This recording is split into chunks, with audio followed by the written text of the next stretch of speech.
that demand. Andrea Lari from the organization joins me now. Is anybody listening to you? Are they taking up that demand to open up centers? Well, I mean, the point is that protection for those fleeing Libya is the most important action right now, providing protection, and among those activities is providing humanitarian assistance. I mean, there is commitment from a humanitarian organization, and also what we have heard from the two governments, the Egyptian and the Tunisian government, to provide facilities, to set up centers that would be reached by those fleeing Libya, and basic material needs being met. When I talk about material needs, need access to water, clothing, food, shelter, and so on. But how is it possible? Something like 10,000 a day are streaming across the borders. Well, the point is that these governments that have already said we are going to keep our borders open need to be helped by the international community, by the donor community. Of course, they don't have the capacity to mount these emergency response by themselves. But there are agencies like the High Commissioner for Refugees, International Non-Governmental Organization, the International Organization of Migration. They have tens of years of experience in setting up immediate centers and facilities to cater for these people. So, can you give us a sense of what it is that people are suffering from? I mean, obviously, fear, they have access to very little medical goods, I should imagine? Well, I mean, the basic material needs, as people are fleeing, probably they're walking for a few days, they have not been able to feed themselves, to have water, they might have left all the documentation behind, they run in a rush. We need to pay attention particularly to some groups like separated children, unaccompanied children, some vulnerable groups like elderly, people with disabilities. These are vulnerable individuals that need to enjoy specific protection and attention. But besides the material needs that are very important, the psychosocial assistance and accompaniment and listening and counseling is fundamental, just for the reason you were mentioning. People are fleeing violence. People are fleeing serious violence and conflict, and maybe they have assisted at very egregious violations, or they have been victims themselves. And that's certainly a long-term commitment, isn't it? Tell us about what's happening inside the country. We know that a lot of people have been fired on. I mean, I know it's very hard to get figures, hard to find out what's happening.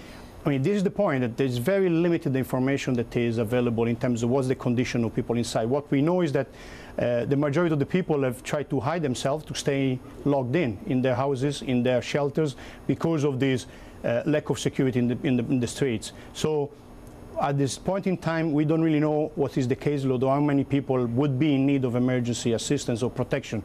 But the situation as it's evolving is actually is actually indicating that the tension will rise, and the violence will be more widespread. Therefore, assistance would be needed, and obviously access to people in need inside the country, inside Libya and outside, is a fundamental. So you're saying if they don't get access, it could certainly turn more violent. How worried are you that humanitarian needs often lead to military intervention, or an excuse for some kind of military intervention? Well, I mean, from our point of view, is that there is a humanitarian imperative. So if there are tens of thousands of people running away from violence, trying to seek sanctuary, the humanitarian community, international humanitarian community, has the responsibility to help these people, provide assistance.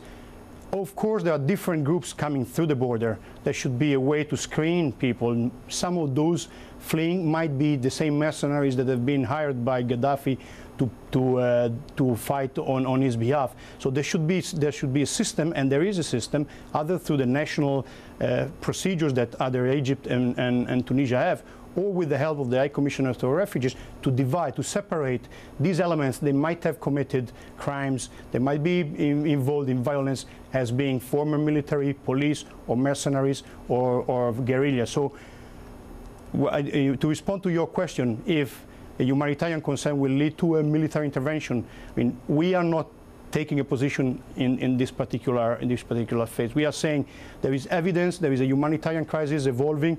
There needs to be preparedness, and there needs to be response. Preparedness when it comes, for instance, to the possibility to have tens of thousands of people leaving the shores of Libya and reaching countries like Italy or Malta. And there should be preparedness, and there should be a commitment by the European Union, with these governments taking the lead in getting ready to respond. So incredible job on so many levels. Andrea Lari from the Refugees International, thanks for coming and talking to us. Thank you very much for having me here.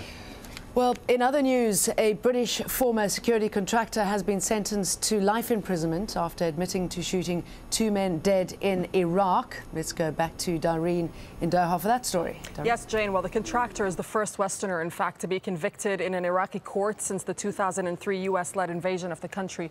Jane Araf has more on. For Danny Fitzsimons, it could have been so much worse. Hours after he arrived in the country 2 years ago, in a drunken rage, he shot and killed an Australian and British co-worker and wounded an Iraqi guard. That's not in dispute. The question was his state of mind when he did it. The verdict, not death by hanging, but life in prison. In Iraq, though, that means just 15 years, a far shorter sentence than he likely would have received in the West.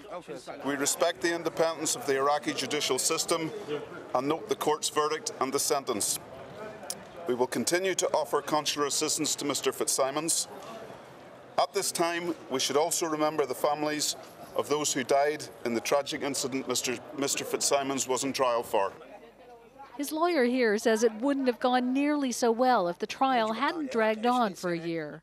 A year ago, the legacy of the U.S. security firm Blackwater shooting dead 14 civilians in a Baghdad square was still very much alive. It led Iraq to ban the company and put strict controls on private security firms. When it came time to negotiate a new security agreement with the U.S., it made sure to insist that the immunity they always had be dropped. Post-traumatic stress disorder isn't widely understood here. Most of the country probably suffers from it.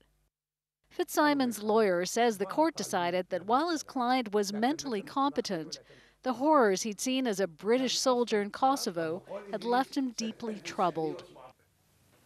Danny is sick. He has lots of illnesses.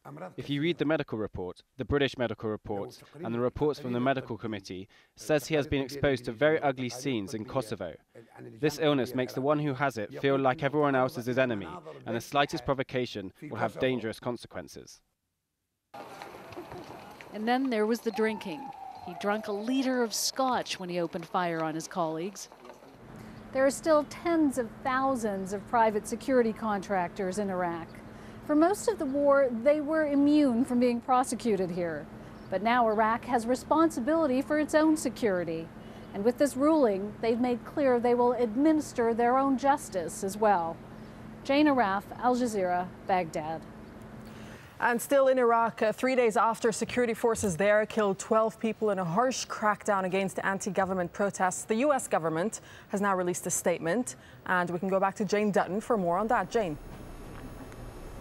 Well, a U.S. National Security Council spokesman expressed concern over reports that Iraqi forces shot into crowds and beat and detained journalists last week, saying, quote, "We welcome the decision of the government of Iraq to investigate these incidents and its commitment to hold accountable those responsible for the improper use of force and violence."